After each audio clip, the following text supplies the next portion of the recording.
Voilà, pour cette méditation matinale, je vous propose de lire ensemble un extrait d'Acte 8. Acte 8 où nous est présenté un personnage un petit peu étrange qui s'appelle Simon le magicien.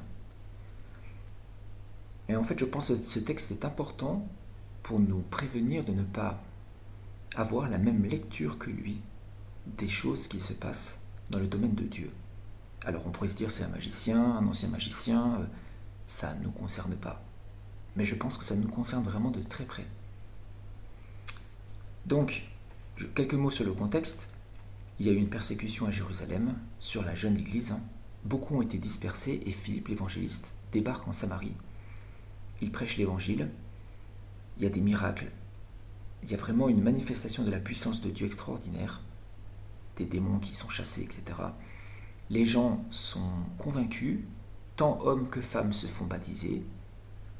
Et donc, il y a ce personnage qui s'appelle Simon, où il est dit au verset 9, acte 8, verset 9, qu'il exerçait la magie, et étonnait le peuple de Samarie, se disant être quelques grands personnages, auxquels tous s'attachaient, depuis le plus petit jusqu'au plus grand, disant, celui-ci est la puissance de Dieu, appelée la grande. Et Simon aussi se convertit, en tout cas se fait baptiser. Et après, il ne quitte plus Philippe, étant étonné par toute la puissance qu'il voit. Dans ce passage, il se passe quelque chose d'étrange aussi, c'est que les gens ont été baptisés au nom du Seigneur Jésus, mais ils n'ont pas reçu l'Esprit Saint. En tout cas, les manifestations qu'il y a eu n'ont pas permis de conclure au fait qu'ils l'avaient reçu, donc les apôtres sont envoyés sur place, Pierre et Jean, pour qu'ils puissent prier pour ces Samaritains, pour qu'ils reçoivent aussi l'Esprit Saint. Donc on voit au verset 17 que Pierre et Jean leur imposèrent les mains et ils reçurent l'Esprit Saint. Or Simon, voyant que l'Esprit Saint était donné par l'imposition des mains des apôtres, leur offrit de l'argent, disant « Donnez-moi aussi ce pouvoir, afin que tous ceux à qui j'imposerai les mains reçoivent l'Esprit Saint. » Mais Pierre lui dit « Que ton argent périsse avec toi, parce que tu as pensé acquérir avec de l'argent le don de Dieu. Tu n'as ni part ni portion dans cette affaire, car ton cœur n'est pas droit devant Dieu. Repens-toi donc de cette méchanceté et supplie le Seigneur, afin que, si faire se peut, la pensée de ton cœur te soit pardonnée, car je vois que tu es dans un fiel d'amertume et dans un lien d'iniquité. »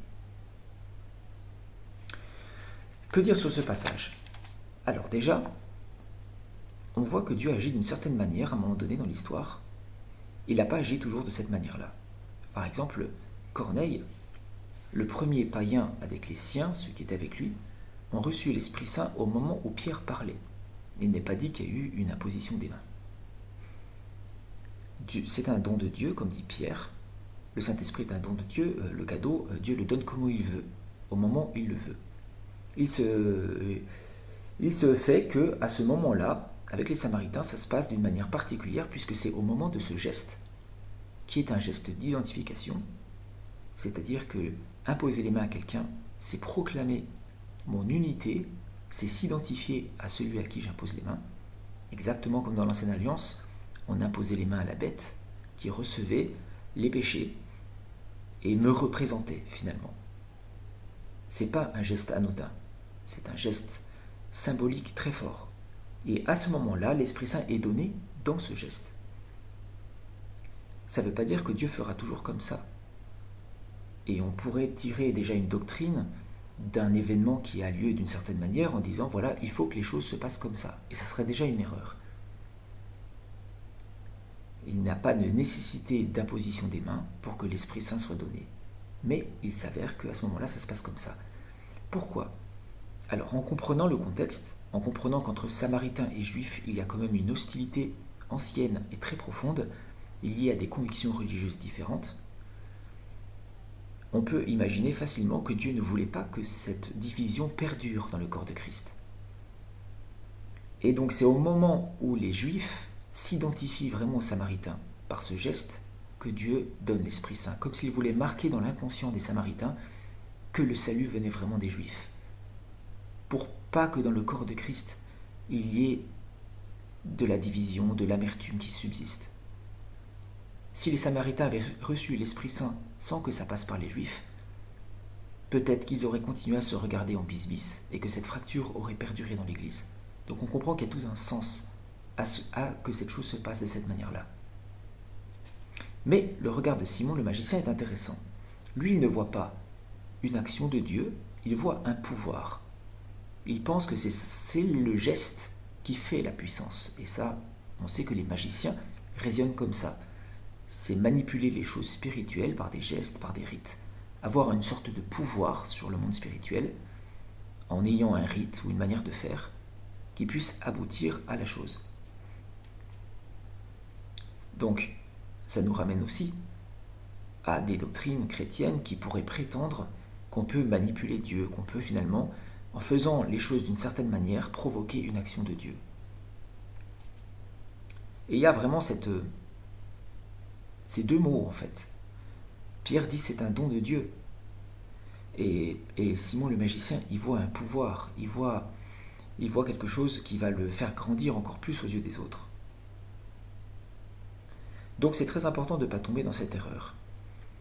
Quand les choses se passent d'une certaine manière, c'est que Dieu le veut. Et en aucun cas ça se passera toujours de la même manière. Il ne faut pas en tirer une règle, il ne faut pas avoir interprété la lecture avec une pensée magique. Sinon les églises ont dit qu'il faut, pour recevoir l'Esprit Saint, recevoir l'imposition des mains de la part d'un pasteur ou de la part d'un ancien. On raisonne exactement comme Simon le magicien, on tombe dans le même travers. En fait, c'est une forme de pensée magique, déguisée. On pense que l'homme peut avoir un contrôle sur les choses de Dieu, alors que c'est certainement pas le cas. Pierre et Jean ont fait ce geste, peut-être qu'ils ne savaient même pas qu'à ce moment-là il allait se passer ça. Ils sont priés, donc ils ont demandé à Dieu l'Esprit Saint pour les Samaritains. Et il s'avère que ça s'est passé au moment de ce geste. Donc voilà, ne tirons pas de règles ou de manière de faire doctrinale d'un événement qui se produit d'une certaine manière à un moment donné dans l'histoire. Je vous souhaite à tous une excellente journée. À bientôt.